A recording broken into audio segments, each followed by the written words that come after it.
Technically flawless, but lifeless. Those 7 words from an art critic destroyed my world over 8 years. Galleries stopped returning calls. The art scene declared me dead. And now he's been found murdered. And every piece of evidence points to me. I didn't kill him, but who would believe an artist who hated the victim? Julian Carter's studio resembled a crypt for unrealized ambitions. The industrial loft in Dumbo had once seemed like a refuge of creative freedom, but the decades had transformed the space into a mausoleum where every object served as a headstone for his dying hopes. Tall windows facing the Manhattan Bridge let in gray February light that painted the concrete walls in shades of oblivion. The smell of turpentine mixed with the heavy scent of stagnant air, creating a suffocating atmosphere. Julian had been standing before the empty canvas for 3 hours. His lean frame seemed carved from the same material as the industrial beams overhead, angular, worn, bearing an invisible weight. The brush hung in his hand lifelessly, like a severed limb. His fingers, stained with permanent marks of cadmium and ultramarine, trembled slightly. His dark gray eyes fixed on the whiteness of the primed canvas with the intensity of a man searching for answers in the void. Nothing came. His imagination, once an inexhaustible source of images, now conjured only one face: Arthur Blackwood. The arrogant profile, perfectly styled silver hair, cold smile that never reached his blue eyes. The critic's ghost materialized in Julian's mind with hallucinatory clarity, filling the studio with his presence. The words of the devastating review, published 8 years ago, echoed in the artist's ears with the monotonous cruelty of a metronome. Technically flawless, but lifeless. That phrase had become a curse that paralyzed his creative spirit. Julian had repeated it to himself countless times, trying to decode it, dissect it, understand it. Lifeless. What did that mean? Blackwood never bothered to explain. The verdict had been absolute and final, turning years of work into nothing. After that article was published, galleries stopped answering calls. Collectors vanished. New York's art world, governed by the opinions of tyrants like Blackwood, had declared the artist dead. Julian threw the brush onto the metal table, where it landed with a dull thud beside dozens of other tools. He ran his palm across his face, feeling the roughness of 3 days' stubble. His hunched shoulders dropped even lower. The studio around him was filled with unsold work, canvases piled against walls, forming a labyrinth of rejected visions. Each painting represented months of labor, gallons of sweat, oceans of hope. Now they served only as physical reminders of his inadequacy. The monotonous buzz of an old radio on the windowsill broke the heavy silence. Julian kept it on constantly. Human voices, even the soulless voices of announcers, filled the emptiness of his isolation. The windowsill was crowded with dried-up paint tubes, mugs with fossilized coffee remains, stacks of yellowed newspapers. The artist rarely cleaned. Order seemed like a meaningless ritual in the chaos of his existence. Suddenly, the program was interrupted by a breaking news bulletin. We interrupt this broadcast with breaking news. Arthur Blackwood, renowned art critic and curator, has been found dead in his Fifth Avenue penthouse. Police are investigating the case as a homicide. Blackwood was 63 years old. His influence on the contemporary art scene cannot be overstated. Julian froze. Blood drained from his face, leaving his skin waxy. His heart began beating with an irregular, convulsive rhythm. He slowly turned toward the radio, as if the movement could change what he'd heard. The announcer continued listing the deceased's achievements, his contributions to museum collections, the roster of artists whose careers he had made or destroyed. Blackwood was dead.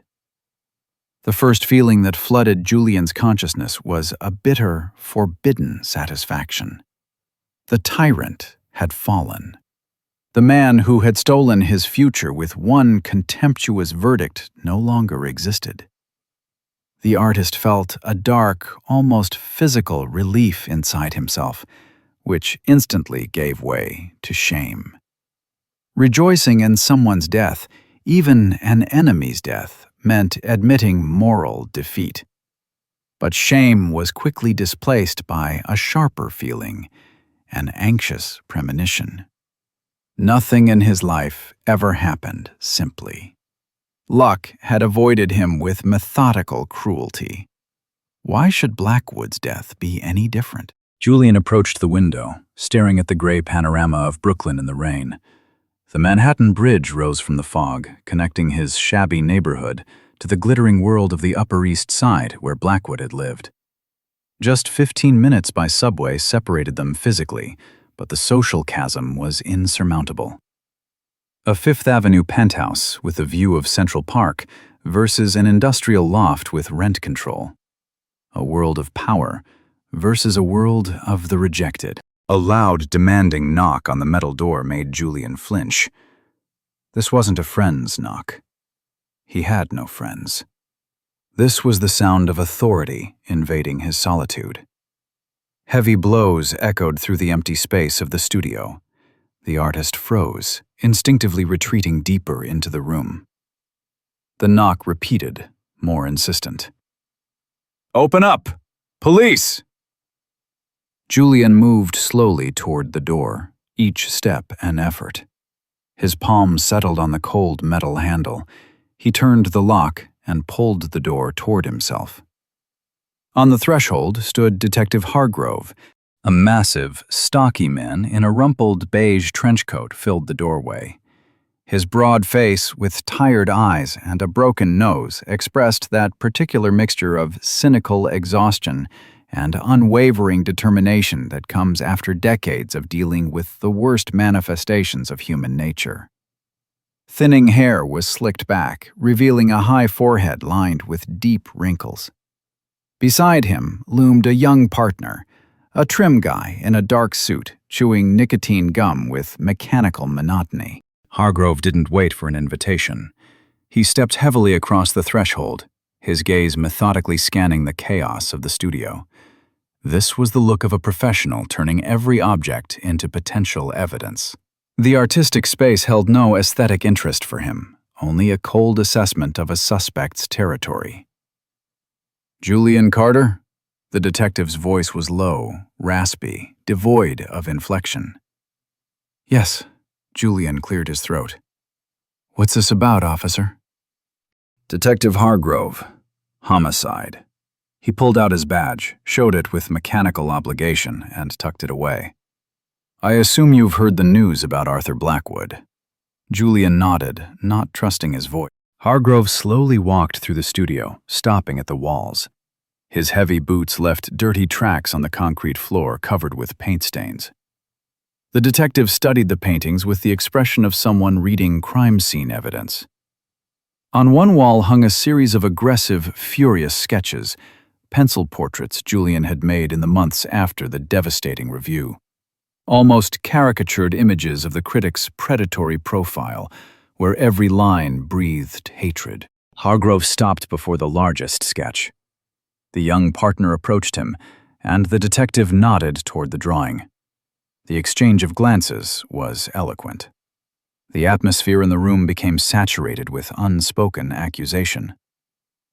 "Interesting work," Hargrove said without turning around.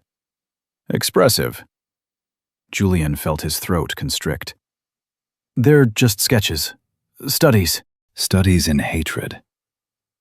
The detective finally turns to him. "Mr. Carter, where were you last night between midnight and 3 a.m.? "Here, in the studio. I'm always here." "Can anyone confirm that?" "No, I live alone. Work alone." Hargrove nodded as if he'd expected exactly that answer. He pulled a crumpled sheet of paper from his inner pocket, unfolded it, and held it out to Julian. It was a printed screenshot of an email. The artist recognized the text instantly. His own words, written in a burst of anger 3 years ago, after another attempt to arrange an exhibition that Blackwood had sabotaged with his influence. Lines full of bile and curses seemed alive on the paper. "I hope you choke on your own poison, Arthur. I hope your empire collapses, burying you under the rubble.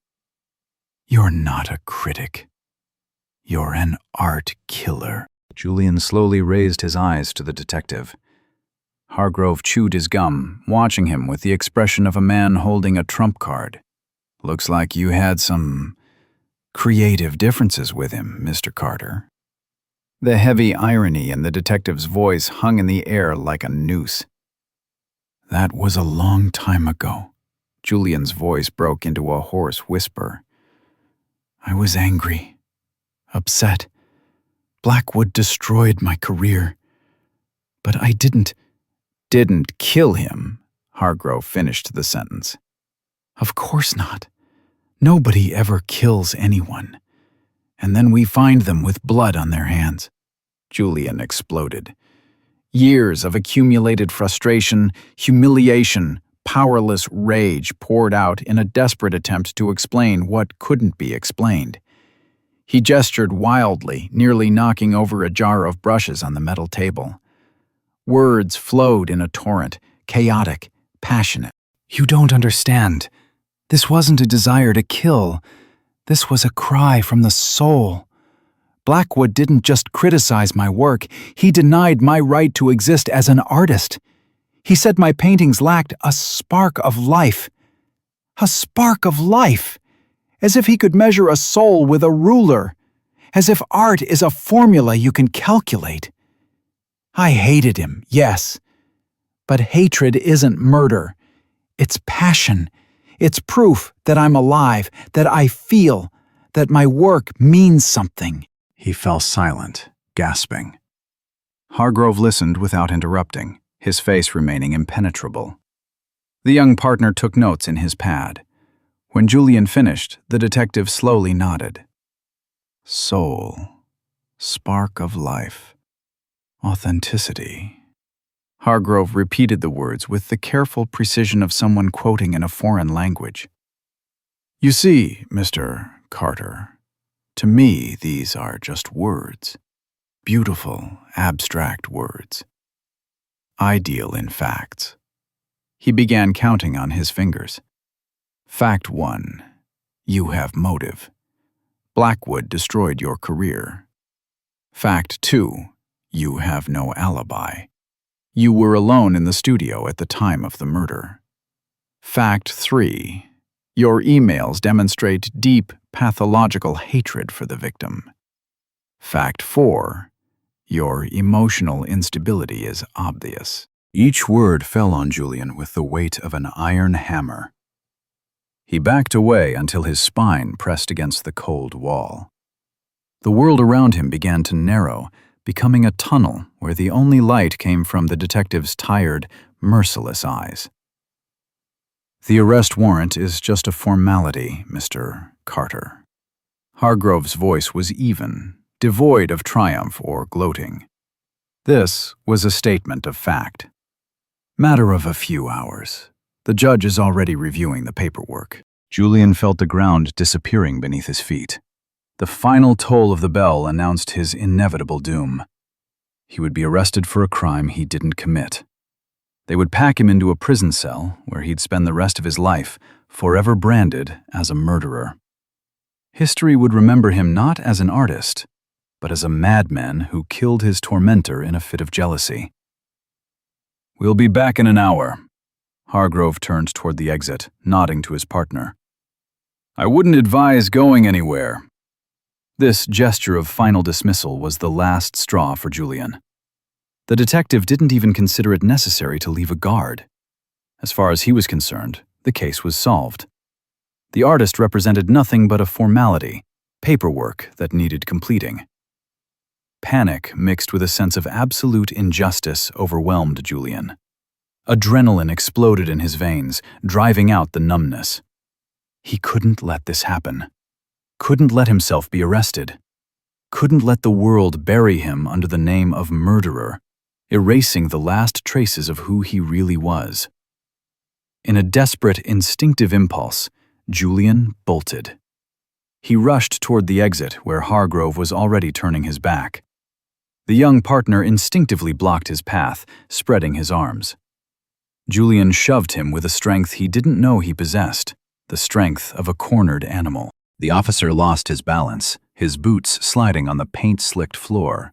He crashed with a deafening roar into a massive shelf against the wall stacked with unsold canvases.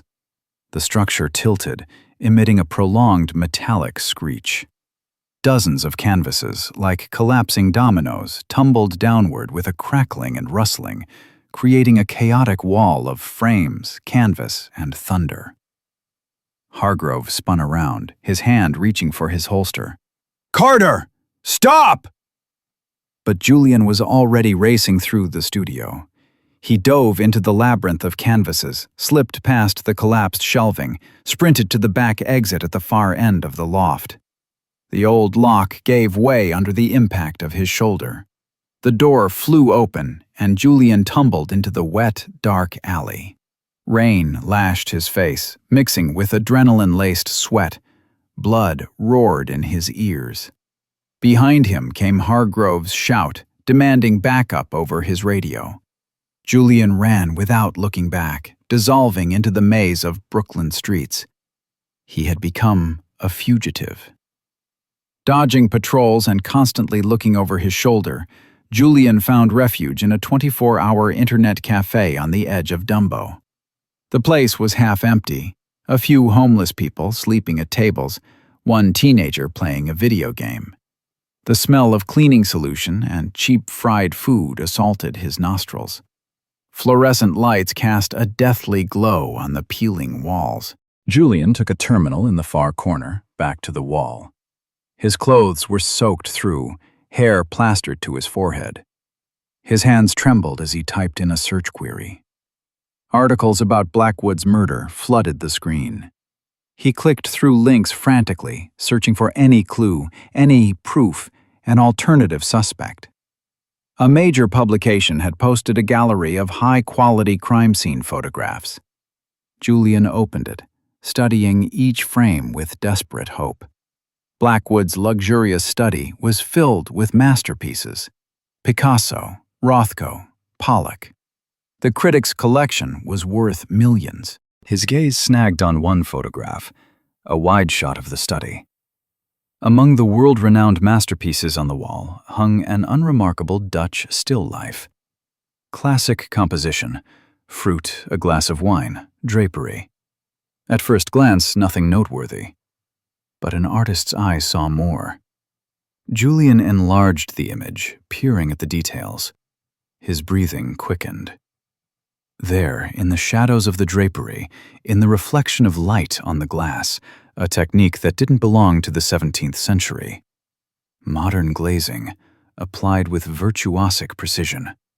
Brushstrokes that screamed of a living master's hand, working here and now. It was a forgery. A brilliant, nearly perfect forgery that only a true master could create. Suddenly, Julian understood. Blackwood's real killer was another artist, possibly even greater than himself. Someone whose work hung in the critic's penthouse under other names. Someone who had access, motive, and, judging by the quality of the forgery, absolute cold precision. The only piece of evidence that could prove his innocence hung on the wall of a sealed penthouse, the most heavily guarded crime scene in the city.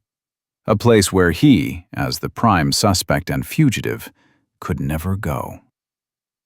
New York swallowed Julian Carter with the indifferent greed of a metropolis accustomed to human tragedy. The city became simultaneously his prison and his shelter, a labyrinth of concrete and steel where one could disappear among millions but couldn't hide from one's own face on news screens. He spent the first night in a 24-hour laundromat in Bushwick.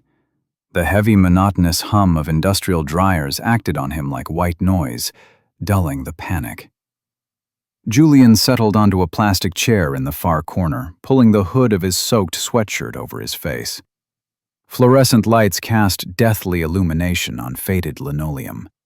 His only companions were a homeless man sleeping on a pile of dirty laundry and an exhausted woman counting change for another wash cycle. He pretended to sleep, but sleep wouldn't come.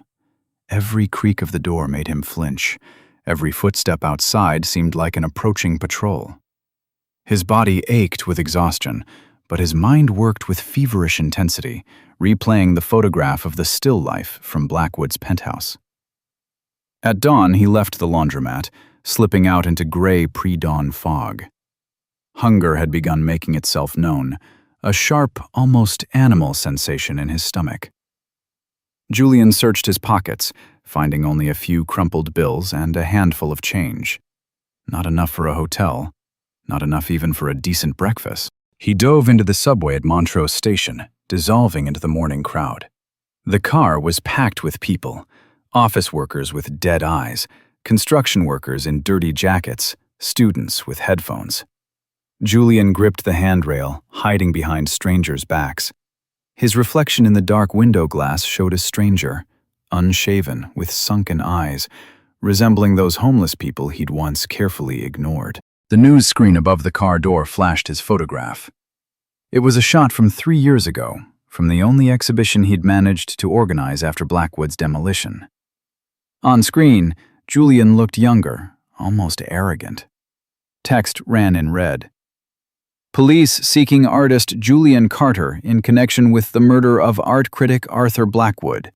Considered armed and dangerous. Armed and dangerous?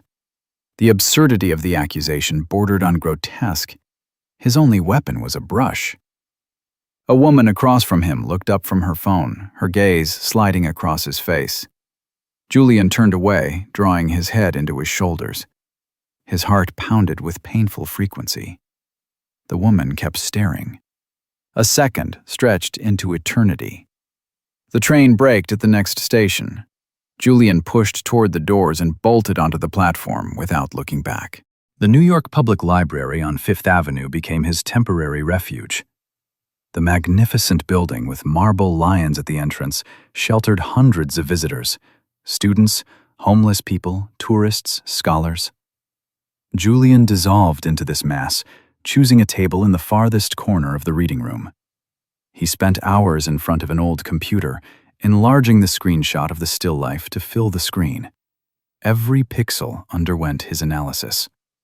The composition was classic: a vase of fruit, a translucent wine glass, heavy velvet drapery. At first glance, 17th century work, possibly Dutch school. But his trained eye saw inconsistencies. Light. The way light refracted in the wine glass penetrated the grape skins, creating an inner luminescence. This was impossible to achieve with techniques of that era. The artist had used modern knowledge of optics while disguising it in period style. Julian opened an online pigment archive, studying the spectral characteristics of paints. He compared shades, analyzed reflections. After 3 hours of continuous work, he found the answer. Naples yellow, an extremely rare lead antimony pigment, practically unused after the 19th century due to toxicity. But in a master's hands, it produced exactly that effect of inner luminescence Julian saw in the photograph. Modern manufacturers didn't produce it. It could only be obtained from specialized shops that still mixed paints using ancient recipes. He had a lead. The first concrete material connection to the killer. Julian printed a list of specialized stores in Manhattan, spending his last dollars on printing. His hands trembled from hunger and exhaustion, but weak hope pulsed in his chest. Canvassing the shops became an excruciating odyssey. Julian traveled on foot, avoiding the subway during rush hour when patrols intensified. He stuck to side streets, hid in doorways at the sight of police cars. The first 3 stores yielded negative results. Naples yellow? Too dangerous. Too expensive. Nobody had ordered it in years. The 4th shop was in Greenwich Village. Rembrandt's Corner, a tiny shop on a quiet street, squeezed between a coffee shop and a used bookstore. The window display was crammed with dusty jars of pigments, old brushes, yellowed engravings. Julian carefully pushed the door. A bell above the entrance gave a hoarse chime. Inside smelled of linseed oil, turpentine, and old wood. Behind the counter dozed an elderly man in a worn cardigan, his gray hair sticking out in all directions. "Closed," the old man muttered without opening his eyes. "I need information about a pigment." The old man opened one eye, looking at Julian appraisingly. "What pigment?" "Naples yellow. Do you sell it?" The old man's expression changed. He slowly straightened, his gaze sharpening. "Yes, mix it myself. Rarely anyone orders it. Dangerous stuff." Julian's heart beat faster. "Has anyone bought it recently?" "Who are you to ask?" The old man squinted. "Police?" "No, I'm an artist, researching old master techniques." The lie sounded unconvincing, even to himself. The old man continued studying his face. Julian saw recognition flicker in his eyes. News. Photograph. Accusation. "Back in an hour," the old man said sharply, standing. "Come back later." He walked Julian to the door, pushing him outside. The lock clicked with the finality of a verdict. Julian stood on the street, trembling with powerless rage. He'd been so close. The order book he'd spotted behind the counter contained answers, names, addresses, evidence. Waiting on a busy street was suicide. His face was on the news every hour. Every passerby became a potential informant. He retreated into the shadow of a neighboring doorway, watching the shop window. Inside, the old man was talking on the phone, his gestures agitated. Julian had no doubt. He was calling the police. He had minutes to make a decision: run or risk everything for one chance at the truth. Night came with drizzling rain, turning Greenwich Village streets into glistening arteries of light. Julian returned to the shop after midnight when the neighborhood had emptied. The only witnesses were occasional pedestrians hurrying under umbrellas and a homeless person sleeping in a cardboard box across the street. The front entrance was locked with a steel grate. Julian circled the building, finding a narrow alley. The back window was old, its wooden frame dried out with age. He pulled a palette knife from his pocket, the only tool he carried constantly. His fingers, trained by years of delicate work, manipulated the blade with surgical precision. The latch gave way. The window opened with a plaintive creak. Julian squeezed inside, landing on the tiled floor of the back room. The smell of pigments hit his nostrils, thick, almost physical aroma of minerals and oils.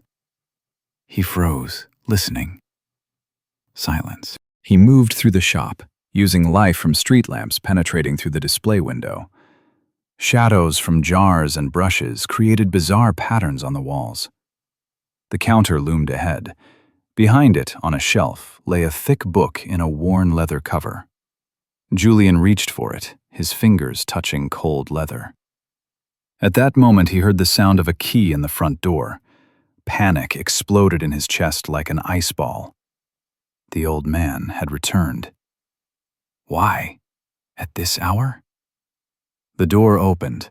Light clicked on, flooding the shop with harsh white radiance. Julian dove behind a tall shelf stacked with canvas rolls. His heart pounded so loudly he thought it would give away his location. "Damn vagrants," the old man muttered, shuffling across the floor. "Every night the same thing." He moved through the shop, checking locks on display cases. Julian pressed against the shelf, barely breathing. The old man passed within 3 feet of him, close enough that the artist could smell tobacco on his clothes. Seconds stretched into eternity. Every sound seemed deafening: the creak of floorboards, the rustle of clothing, his own breathing. Julian clutched the stolen book, pressing it to his chest. The old man stopped at the counter. His hand reached for the shelf where the book had been. Pause. Curse. "Where is it?" Julian understood. Time was up. He did the only thing left. He shoved the shelf hard. The structure tilted with a prolonged screech. Dozens of jars of solvent flew downward, shattering on the floor with a deafening crash. Caustic liquid spread across the tiles. The old man cried out, jumping aside. Julian bolted for the window. His boots slid on the solvent-slicked floor. He leaped, flying through the open frame, falling into the alley. His knees struck wet asphalt. Pain shot through his joints, but adrenaline dulled it. Behind him, the alarm activated, filling the night with a piercing wail. Julian ran, clutching the book under his arm, dissolving into the darkness of Greenwich Village alleys. He found shelter under the arches of the Manhattan Bridge. The industrial space beneath the bridge served as temporary refuge for the homeless and those hiding from the law. Julian settled on concrete steps, leaning back against a cold steel support. His hands shook as he opened the book. The pages were filled with old-fashioned handwriting, names, addresses, orders. He flipped through them frantically, searching for mention of Naples Yellow. The entry was on a page from last week, an order for 200 grams of rare pigment, placed 7 days before Blackwood's murder. Buyer, Lionel Cross, address in Chelsea. Julian froze. Lionel Cross. He remembered that name. An art critic almost as influential as Blackwood. Their rivalry had been legendary, two alpha males dividing the territory of the art world. Public feuds, caustic articles about each other, hatred disguised as professional debate. The motive seemed obvious. Cross had eliminated his rival, using his own artistic skills to create the perfect alibi.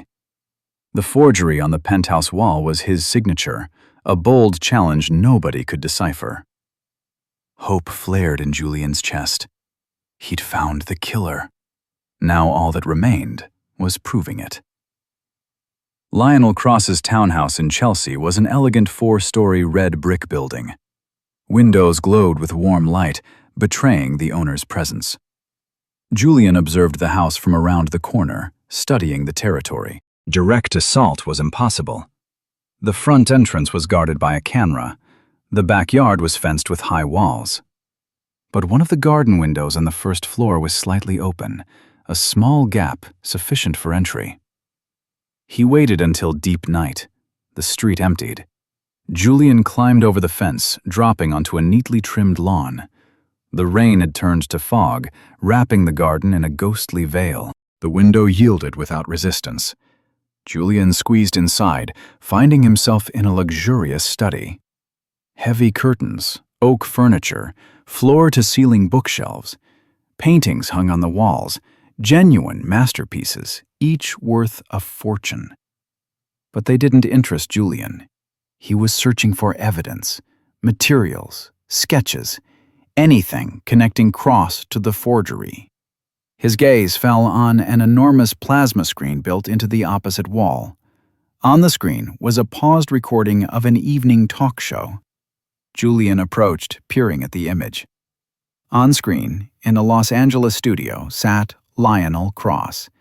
Elegant suit, impeccable hair, charming smile. He was giving an interview to the host, discussing the latest trends in contemporary art. Julian found the remote, pressed play. The announcer's voice declared the date and time of recording, live broadcast. Yesterday evening, from 10 until midnight Eastern Time. Precisely the hours when Arthur Blackwood was murdered. The alibi was ironclad. Cross had been on the other side of the country, before cameras, before thousands of viewers. He couldn't have been in Blackwood's penthouse. Physically couldn't have committed the murder. Julian collapsed into the leather chair, the order book falling from his hands. The door slammed shut. Hope died, leaving behind only emptiness and the bitterness of mistake. Dawn found him under a subway overpass in Queens. Julian sat on concrete steps, head in his hands. Trains thundered overhead, but he didn't hear them. His world had shrunk to the size of the stolen book lying beside him. He'd spent hours at a dead end, replaying events. Naples yellow. Cross. Alibi. Nothing added up. He'd wasted precious time on a false lead while the police tightened the noose. In desperation, he opened the book again. This time, he wasn't looking for names. He was looking for anomalies, patterns, something that stood out from the rest. Most orders were standard: customer name, address, list of materials. But one entry was different from the others. Weekly purchases of rare pigments placed without a name. Instead, a neatly written letter, E. Delivery address in the industrial district of Long Island City. No phone numbers, no contacts, only coordinates and an initial. Julian flipped further. The same letter E appeared again and again, stretching back years. The orders were regular, almost ritualistic. Dozens of the rarest pigments nobody else in the city used. Cadmium, cobalt, ultramarine, lead white. This wasn't an amateur. This was a professional of the highest caliber, working in complete anonymity. The killer. Julian felt the hair on the back of his neck stand up. He'd found the trail. His last chance at the truth. The address led him to an industrial zone in Long Island City. The area was a mixture of old warehouses, new residential complexes, and small manufacturing facilities. The building turned out to be an unremarkable gray cube without signage, squeezed between a textile warehouse and an auto shop. Julian circled the perimeter. No windows on the ground floor. One heavy metal door. Security camera above the entrance.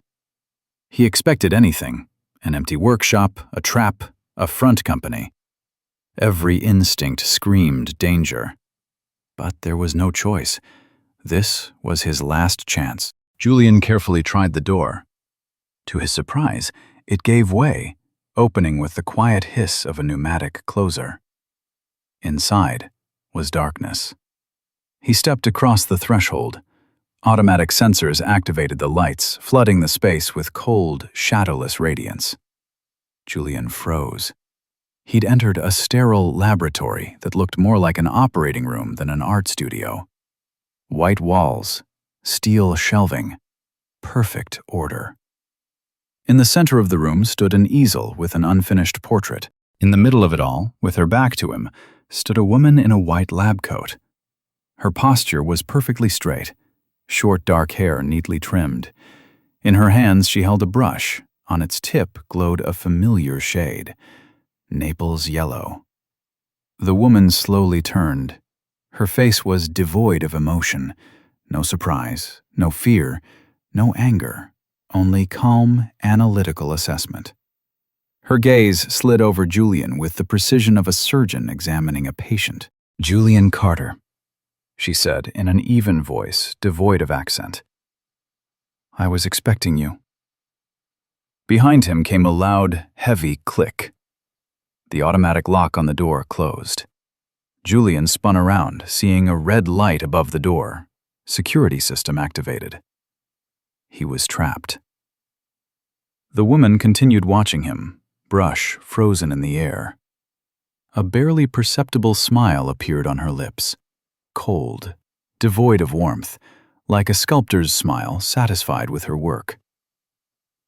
"My name is Elena," she said. "And you and I, Mr. Carter, need to talk about art." Julian stood paralyzed. His breath caught somewhere between throat and lungs. The sterile whiteness of the workshop pressed on his eyes. Elena slowly laid the brush on the steel table, the movement economical, precise. Her fingers left a tiny droplet of Naples yellow on the metal surface, the only imperfection in this flawless space. "You're very observant, Mr. Carter." Her voice was measured, devoid of inflection, an announcer reading news about a disaster. "Yes, I killed Arthur Blackwood." The words were spoken with the same intonation she might have used to say she'd mixed a new shade of paint. Statement of fact. Logical completion of an equation. In her eyes was neither remorse nor fear, only calm, analytical assessment of his reaction. Julian had expected anything: denial, struggle, attempted escape, but not this cold, absolute composure.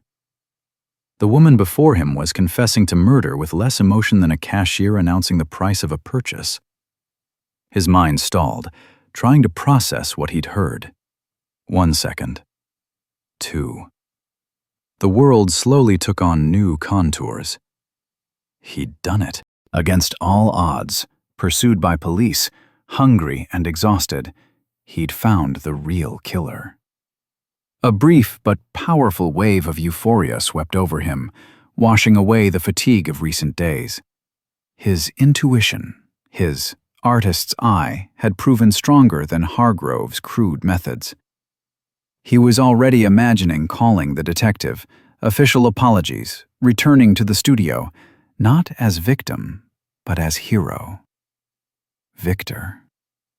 You think you understand why I did this? Elena shattered his triumph with one phrase. She approached a row of canvases covered with white cloth. You think I'm a forger he was going to expose? She yanked off the covering. Beneath it, a perfect copy of Vermeer. Girl with a pearl earring.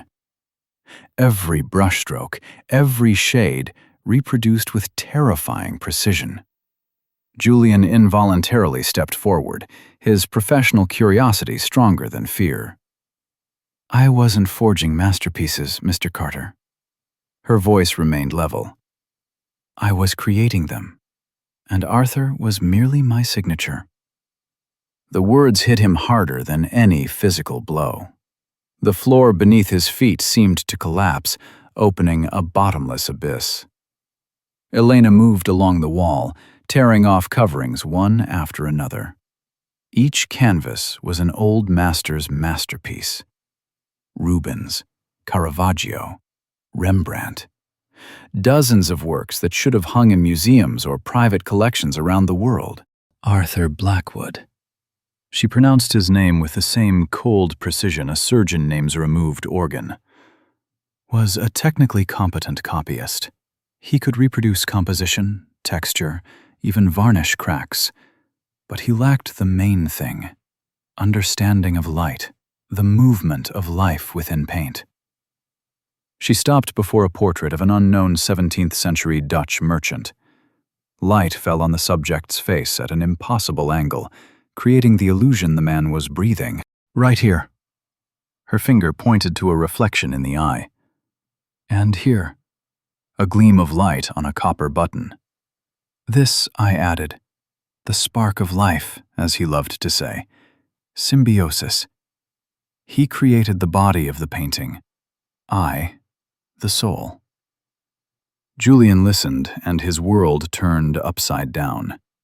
The longtime enemy, the demon who'd broken his life, turned out to be a deception, a facade behind which she hid.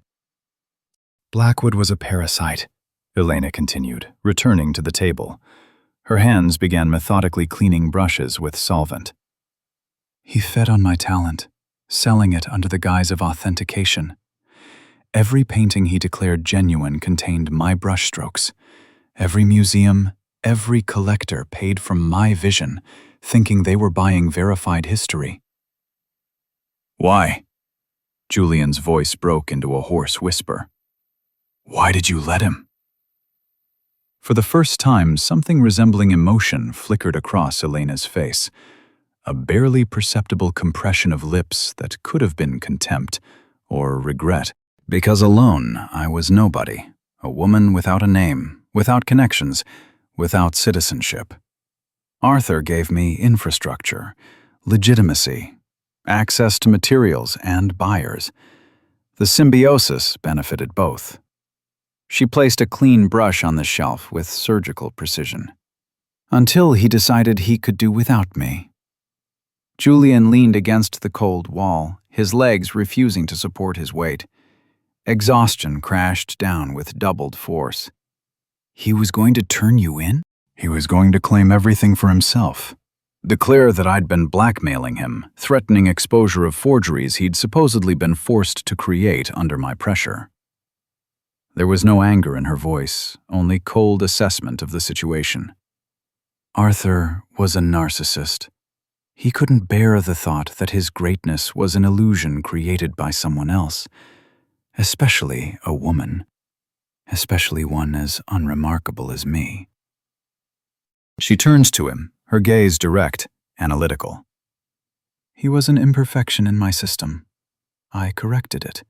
The words sounded like a verdict, not justification, not admission of guilt, simple statement of facts. Julian's world collapsed a second time, and this time completely. All his hatred, all the pain of recent years, had been directed at a phantom. He'd been fighting a shadow, while the real puppeteer remained invisible. The stress he'd experienced shifted from physical to existential. His reality had proven as fake as the paintings on the walls. But now, Elena continued, and something new appeared in her voice. Calculated softness. His position is vacant. The art world needs an authority to tell it what's real and what isn't. Someone who can distinguish the genuine spark of life. She approached closer. Julian instinctively tensed, but the woman stopped at a safe distance. You understand what I'm talking about, Mr. Carter. You're one of the few artists in this city who sees the same thing I do. The only difference is, your pride wouldn't let you act. Act? Julian pushed away from the wall. You're talking about murder. I'm talking about correcting the system. Blackwood was a cancer cell. His removal restored balance. Her logic was flawless, frighteningly rational. And now I'm offering you a deal. The air in the workshop thickened. Julian felt the hair on his neck stand up. I'll hire the best lawyers in New York, anonymously. They'll receive information that will lead to all charges against you being dropped. Evidence proving your non-involvement. An alibi that can't be refuted. She spoke slowly, giving him time to digest each word. In exchange, you'll take Arthur Blackwood's place. Become the expert who authenticates works for museums and collectors. You'll get everything he took from you. Fame, money, power in the art world. All you'll need to do is occasionally sign off on the authenticity of a painting I created. Julian stared at her, not believing what he'd heard. A deal with the devil. An offer to become accomplice to the very lie that destroyed his life. This is insane. This is logic. Elena crossed her arms over her chest. You're a fugitive accused of murder. You have no money, no friends, no future. In a few hours, they'll arrest you. In a few months, they'll lock you up for life. Or you can accept my offer and reclaim the life you deserve. Julian opened his mouth to respond, but words stuck in his throat. A series of deafening blows struck the heavy steel door of the workshop. Police! Carter, we know you're in there! Come out with your hands up! Hargrove's voice, amplified by megaphone, echoed off the walls. Julian froze. His face went white. They'd found him. The blows repeated, stronger, more insistent. Metal shuddered under heavy fists. Outside came the pounding of feet, barking of police dogs, crackling of radios. You're surrounded! You have 10 seconds to open the door! Julian turned to Elena. She stood motionless, her face maintaining absolute calm. Slowly, with the same economy of movement, she approached the table and picked up a long canvas cutter. Its blade gleamed coldly in the lamplight. The choice is yours, Julian. She spoke his name for the first time. Her voice was quiet, almost intimate. Them or me. You have 10 seconds. This wasn't a threat. This was a simple statement of options, a mathematical equation with two solutions. Julian's gaze darted between the door and the woman with the blade. The trap had snapped shut. Ahead, a killer offering him complicity. Behind, Hargrove ready to lock him up for life. 8 seconds. The blows on the door intensified. Hargrove was shouting something about a breach, about heavy weapons. The barking of dogs grew more furious. Panic overwhelmed Julian in a wave, washing away the remnants of rational thought. A whirlwind of images flashed through his mind. Prison bars, isolation cell, life imprisonment for a crime he didn't commit, or a life in lies, becoming a puppet, a new Blackwood. 5 seconds. The cutter blade moved in her hand. Barely perceptible movement, but Julian saw professionalism in the gesture. She knew how to use it. His mind scrambled, searching for an exit, a third option, any way to delay the inevitable. In desperation, he shouted the first thing that came to mind, an absurd, insane thought born of panic and his artistic nature. "I agree. But first, paint my portrait." The words flew out before he could think them through. They hung in the air of the workshop, absurd and desperate. Outside, a second of silence fell. Hargrove had heard the shout. "Did you hear that?" The detective's voice broke through the door, filled with disbelief and fury. "That son of a bitch is mocking us." Julian heard Hargrove screaming at his men, demanding a battering ram. To the detective, his cry sounded like the ravings of a madman who'd finally lost touch with reality. "That's it! Break it down!" The battering ram struck the door with a deafening crash. Metal shuddered, emitting a prolonged groan. The entire structure bent inward. Elena looked at Julian. For the first time, something resembling approval flickered in her eyes, cold, calculating, but acknowledging his move as brilliant. She lowered the cutter to the table. "Interesting solution." A barely perceptible smile touched her lips. "You have instinct." She approached the wall next to the entrance. Her fingers slid across the smooth surface, finding an invisible panel. Button press. With an ear-splitting screech of metal, an enormous steel shelf stacked with heavy jars of pigments and solvents slid from its moorings. A system of counterweights operated by hydraulics moved the massive structure toward the door. The shelf crashed down with a roar, completely blocking the entrance. The battering ram blows stopped. Outside came surprised shouts, curses, pounding feet. "Get back! This could be an explosive device! Call the bomb squad! Surround the building! Don't let anyone out!" Voices mixed into cacophony, but they could no longer penetrate inside. In the silence that fell over the workshop, Elena turned to Julian. On her face was that cold, predatory smile he'd seen before. "Excellent solution," she said. Her voice was quiet, almost admiring. "You bought us time, and gave me the opportunity to create a masterpiece." She moved to the center of the room where an empty easel stood. Her movements were measured, ritualistic. Julian watched as she set up a clean canvas, arranged paints, selected brushes. "Now you're my guest." She picked up a palette, beginning to mix shades. "Until the work is finished." Julian slowly sank onto the metal chair she'd indicated with a gesture. His legs refused to support his weight. He understood that with his insane shout he hadn't bought time, only traded one prison for another, far more sophisticated one. He had become a prisoner in his enemy's laboratory. Outside, the shouts continued, the rumble of equipment, barking of dogs. Hargrove was coordinating the siege, positioning snipers on neighboring rooftops, blocking all exits.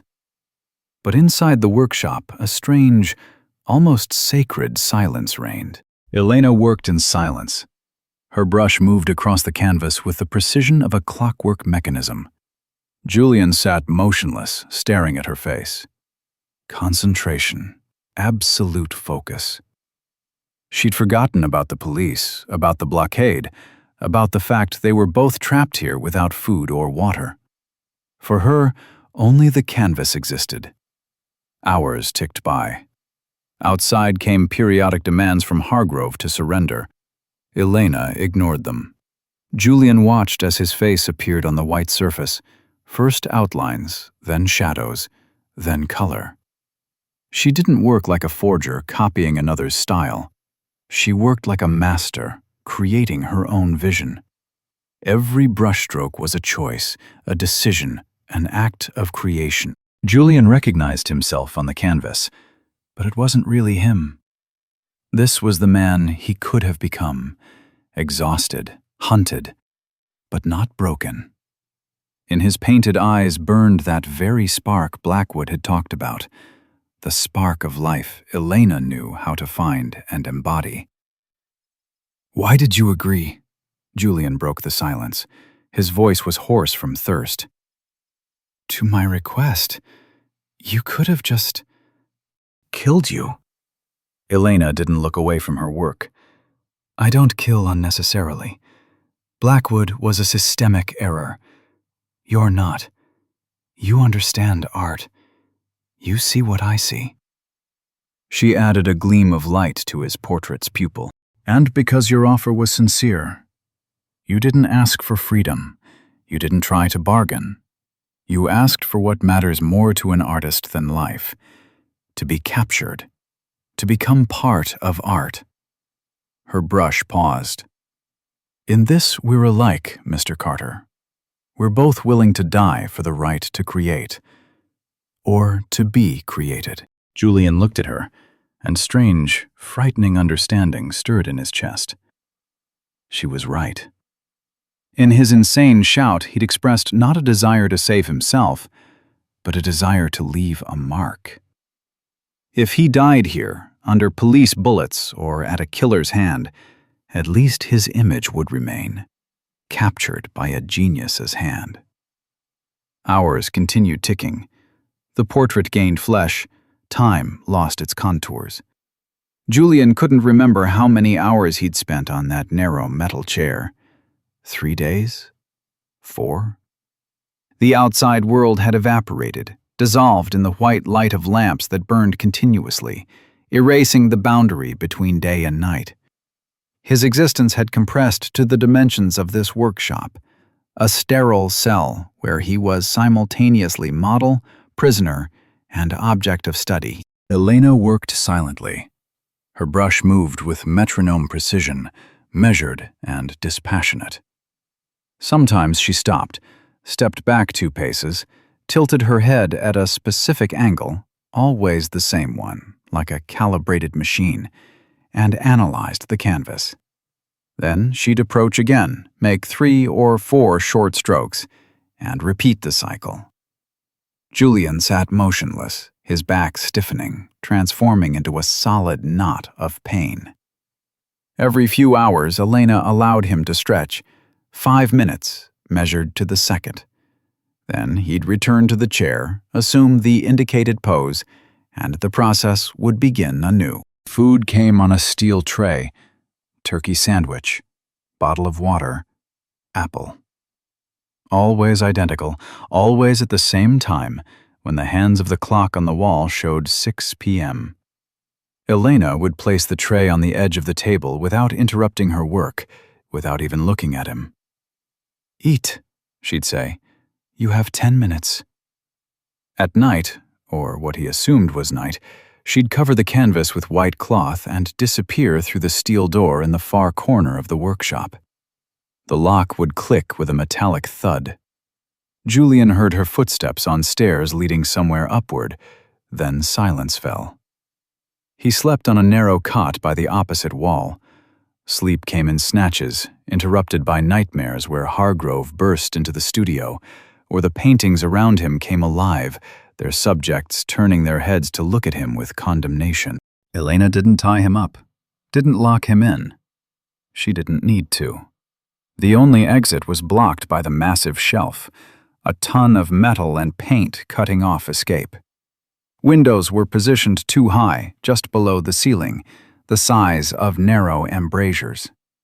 Julian was imprisoned without chains, without locks, imprisoned by architecture and her calm confidence.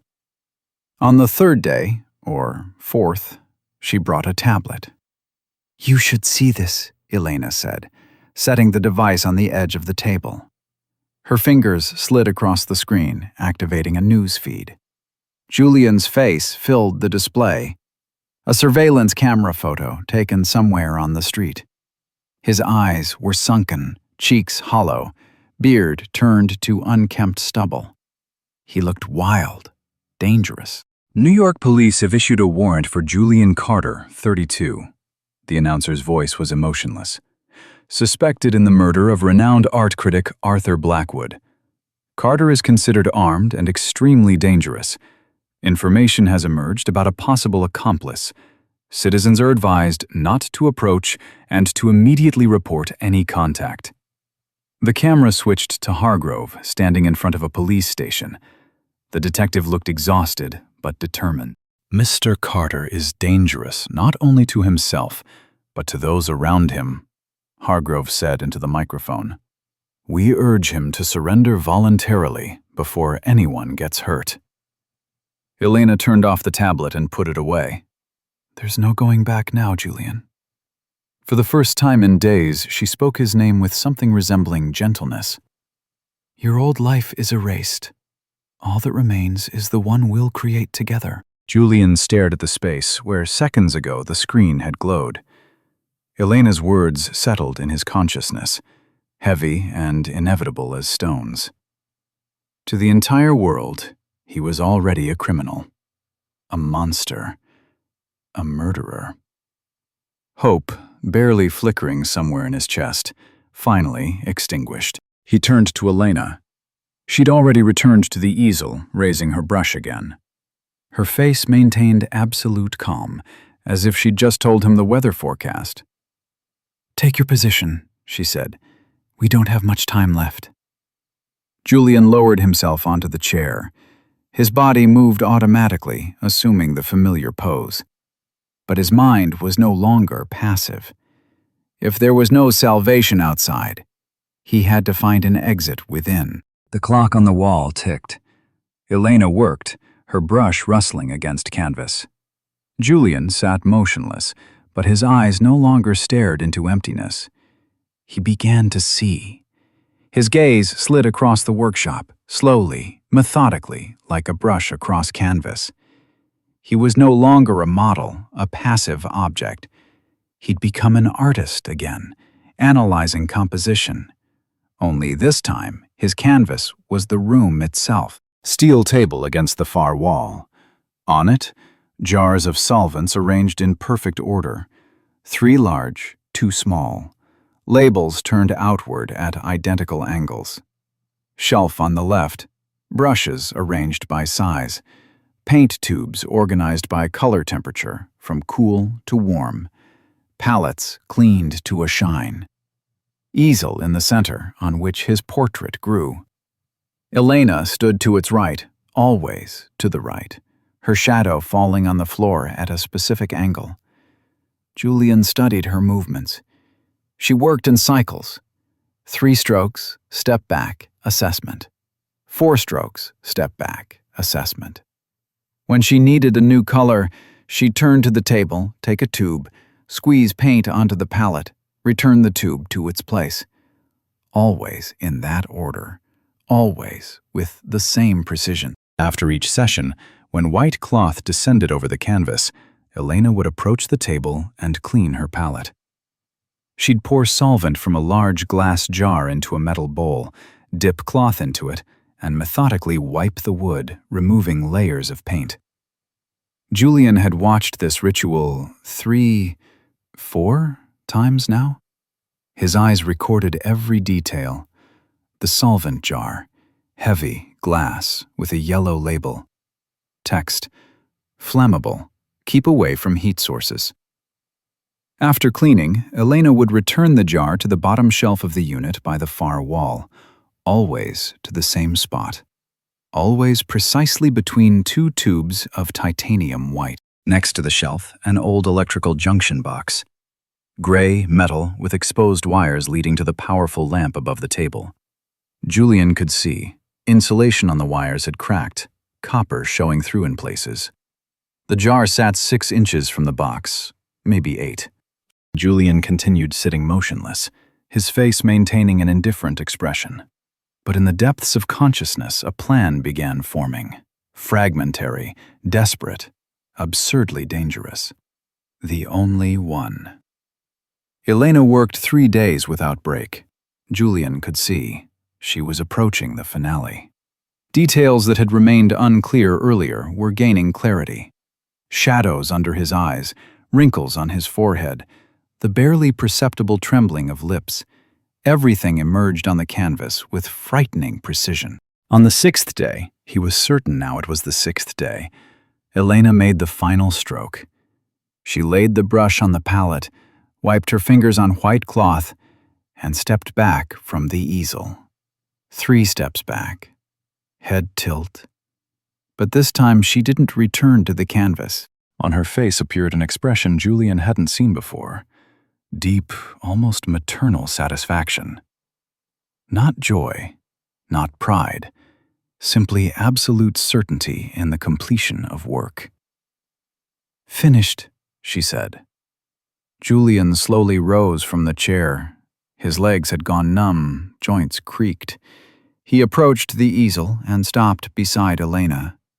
The portrait looked back at him. It was his face, but not quite. The artist saw himself through another artist's eyes, and that gaze was merciless. Every wrinkle told a story of fear. Every shadow spoke of despair. In the portrait's eyes burned that very spark of life Blackwood had insisted on. But it was the fire of a cornered animal, a final flash before darkness. Julian was looking at his soul, dissected and put on display. The painting was brilliant, terrifyingly brilliant. "Now do you see?" Elena's voice broke his trance. "This is what we can create together." She pulled a phone from her pocket and moved closer. Her fingers slid across the screen, dialing a number. "And now, you're part of the deal." Julian stared at the device in her hand. This was the moment, the point of no return. If he took the phone, called her lawyer, spoke the necessary words, he'd become part of her machine. The new Blackwood. A beautiful facade for her genius. His gaze darted to the shelf by the far wall, to the jar of solvent, to the exposed wiring. Julian had to move now. "My leg's gone numb," he muttered, taking an unsteady step forward. He stumbled. The motion was perfectly awkward, the result of days spent observing his own spasms after too long on the chair. His body pitched forward, his arm flying out for balance, but his foot slammed into the base of the shelving unit. The impact was precise, calculated, aimed at the bottom shelf where the jar stood. The heavy glass tipped, slid along the metal, and shattered against the concrete with a piercing crash. Solvent spilled in a wave, seeping into the cracks, spreading toward the wall where the old junction box hummed under the load of the powerful lamp. Elena spun around, her eyes widening, the first genuine emotion he had seen on her face. "You?" The crackle of electricity cut her off. Sparks burst from the box, blue and furious. Solvent fumes ignited instantly with a dull pop that made the air tremble. A wall of fire roared upward, cutting Elena off from the exit, from her precious canvases, from everything that mattered to her. Flames licked the edge of the nearest painting, a Caravaggio copy, and the paint began to blister and darken. "No!" Panic tore through her voice for the first time, raw, animal. She lunged for the fire extinguisher on the opposite wall, forgetting the phone, the deal, Julian. He didn't run to the blocked door. Julian spun toward the easel, grabbed the portrait by the frame, heavy oak, the perfect weight, and charged for the high window on the far wall. 5 steps. 4. 3. Elena turned, extinguisher in hand, but too late. Julian swung and drove the frame into the glass. The window exploded outward, raining shards, letting the city's noise crash into the sterile quiet of the workshop. Sirens, shouts, the rumble of trucks. Cold night air surged in, feeding the flames. Julian shoved the portrait through the opening and dove after it. The fall lasted an eternity and an instant. He glimpsed the edge of a fire escape, flung out his arm. His fingers closed around cold metal. His shoulder detonated with pain, but he held on. The portrait fell farther, smacked against a step of the fire escape, bounced, spun through the air, and landed on the alley asphalt. Julian clambered down after it, each rung sending agony through his dislocated shoulder. He snatched up the painting with his good hand and ran. Behind him, Elena screamed, her voice muffled by distance and sirens. Julian didn't look back. He sprinted through the alley, clutching the portrait to his chest like a shield, like the only proof he had left. Queen's streets blurred in a haze of pain and adrenaline. Julian pushed through crowds, cut into side streets, slipped under fire escapes. Blood seeped from a dozen cuts left by glass. His breathing tore out in ragged gasps, but he kept moving. The subway. He needed the subway. Manhattan, Hargrove's precinct. The station emerged ahead, yellow lamps, concrete steps leading down. Julian descended, vaulting the turnstile. A guard shouted after him, but the cry vanished under the roar of an incoming train. The car was nearly empty. Julian collapsed onto a plastic seat, the portrait spread across his knees. A couple of teenagers at the far end stared at the bloodied, ragged man hugging a painting, but no one approached. The train lurched forward, diving into the tunnel. Julian closed his eyes, but sleep didn't come. His mind ricocheted between images. Elena at the easel, cold and focused. Fire devouring her masterpieces. Hargrove reading him his rights. The portrait on his knees felt warm, almost alive. Julian lowered his gaze to his own face, staring back at him from the canvas. "We're almost home," he whispered to the painting. Almost. City Hall station slid out of the darkness. The doors hissed open. Julian rose and stepped onto the platform. The precinct was 3 blocks away.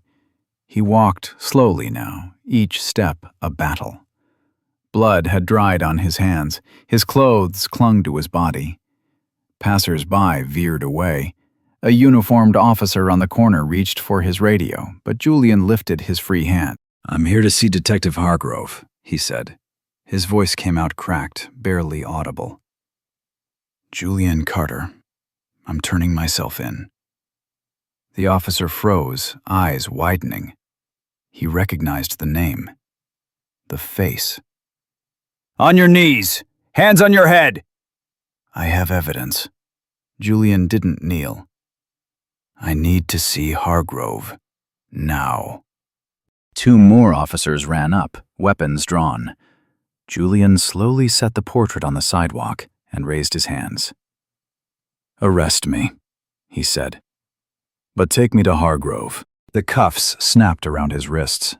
Pain in his shoulder flared to a blinding peak, but Julian clenched his teeth. One of the officers picked up the portrait, staring at it in confusion. "What the hell is this?" "The truth," Julian answered. "Get it to Detective Hargrove."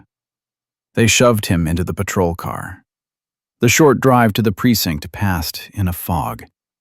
Then, harsh lights of an interrogation room, cold metal table, chairs on either side. Hargrove walked in a few minutes later. He looked as exhausted as he had on the news, wrinkled suit, heavy shadows under his eyes. In his hands, he held the portrait. He stopped in the doorway, looking from Julian to the painting. "You look like hell, Carter." "I'll take that as a compliment." Hargrove approached the table and dropped the portrait onto the pile of folders and reports with a dull thud. The canvas turned toward Julian, two versions of his face staring at each other across the gulf of the table. "All right." Hargrove dropped into the chair opposite, fished a piece of nicotine gum from his pocket, and popped it into his mouth.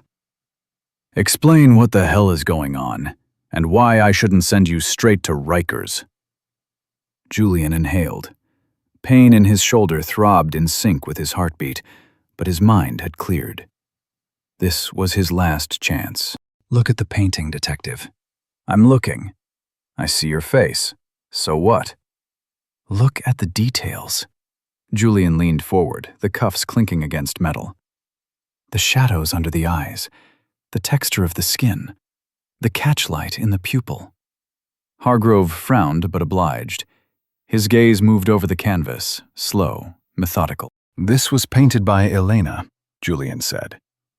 "The woman who killed Arthur Blackwood. She created the forgeries he passed off as originals. She's the real genius. Blackwood was just the front." "Fairy tales." "No." Julian pointed at the portrait with his bound hands. "Look at the work, the empathy in each stroke, the understanding of pain, fear, despair. Only someone who's lived with that could paint it. Only a killer sees a victim this clearly." Hargrove stayed silent. His jaw moved slowly, grinding the gum. "She kept me prisoner for 6 days," Julian went on. "In a workshop in Queens. I'll give you the address. She painted this while I sat as her model. I escaped an hour ago. Check the building. You'll find her paintings. Dozens of forgeries. Evidence." The detective lifted his eyes from the canvas to Julian. Skepticism and something else, an edge of doubt, wrestled in his stare. "Why should I believe you?" "Because art doesn't lie." Julian leaned back. "You work with facts, Detective, with evidence and logic. But sometimes the truth doesn't sit in reports. It's in what people create, in the way they see the world." Hargrove looked at the portrait again, for a long time. His face remained hard to read, but Julian sensed a shift. Finally, the detective stood, took his radio from his belt, and pressed the button. "All units in the Long Island City sector." His voice was level, professional. "Need a tactical team at the following address." He turned to Julian, question in his eyes. Julian gave him the street name, the building number. Hargrove repeated the information into the radio. "Suspect may be armed and dangerous. Use extreme caution." He lowered the radio and looked back at Julian. "And now what, Carter?" Julian rose slowly. The cuffs pulled at his wrists, his shoulder burned. But he straightened and met Hargrove's gaze. "Now, Detective," he said, "I think it's time to put something on record with a real spark of life." He turned toward the door. "And this time," he added, "on my own canvas."